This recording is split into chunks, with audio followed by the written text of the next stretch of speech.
说到台积电，想必各位并不陌生。台积电是世界上最优秀的技术公司之一，是芯片代工行业中的佼佼者。根据最近的资料，台积电占到了全球芯片代工市场 55.6% 的市场份额，远远超过了三星。台积电是业界首个将5纳米制程技术商业化的企业，而台积电在3纳米制程技术上也是最早实现的。台积电是世界上最大的晶片生产商，不但生产效率高，而且产量也很高，占据了 53% 的芯片生产市场。但台积电所有的芯片工厂都在中国台湾，于是很多国家都向台积电发出邀请，期望台积电能够引进美、日、欧洲等先进的晶片生产技术。台积电目前还没有在国外设立工厂的打算。在美国的邀请下，台积电拒绝了晶片规则的修改。台积电在全球缺乏核心的情况下，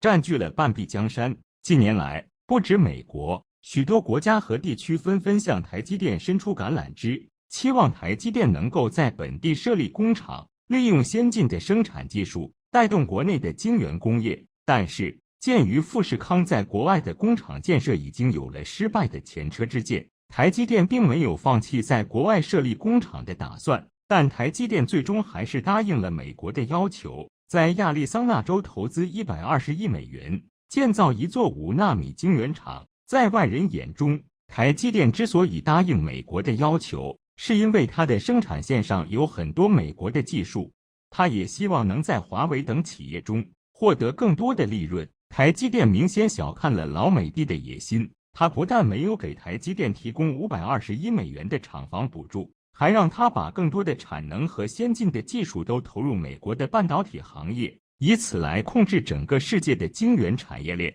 台积电的张忠谋在这个节骨眼上多次公开指责美国别想掌控世界的晶圆市场，美国没有那个能力，但老美却偏偏不听。为了达成自己的目标，不仅将台积电列为安全威胁名单，这些举动或许会让台积电不会顺从，也是可望而不可及的，因为他们的反攻速度太快，非但没有将更多的产能投入美国的半导体领域，反而让台积电在世界范围内扩展。近日，有媒体报道称，台积电将在日本建立的芯片封装项目和研究中心已正式通过。台积电在35亿美金的注资下，加上日本35亿美元的资金，总计70亿美金。台积电高管透露，台积电正在积极地考虑在德国设立台积电的全球扩建项目，这就意味着台积电的整合能力很难实现。看来张忠谋说的没错，美国的核心建筑没有任何意义。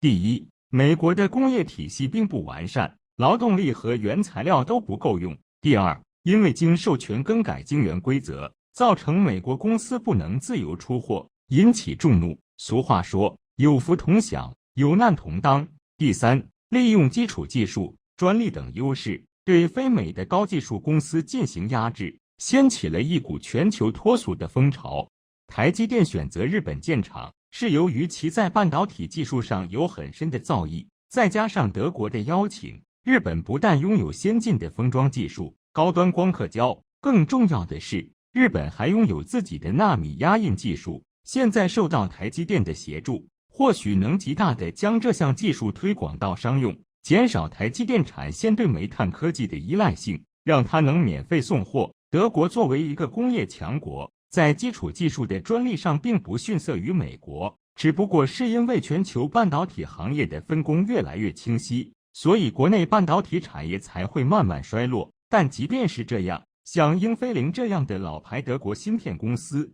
也在世界范围内占有重要位置。如果能和台积电达成合作，那么两家公司的芯片技术将会更上一层楼。国外媒体报道，台积电的建立被确认为一个里程碑，这既表明了台积电要在世界各地开厂的决心，也表明了他对芯片技术的重视。不过，比起上述情形，我觉得台积电若要彻底摆脱美的欺凌，是不可能的。最该扩大的投资范围应该是大陆市场，或许只有中国才能确保台积电合法权益不会受到伤害，而中国则是全球最大的半导体消费国，而且台湾还是中国的地盘，台积电回到内地更是理所当然。好了，今天的内容就到这里。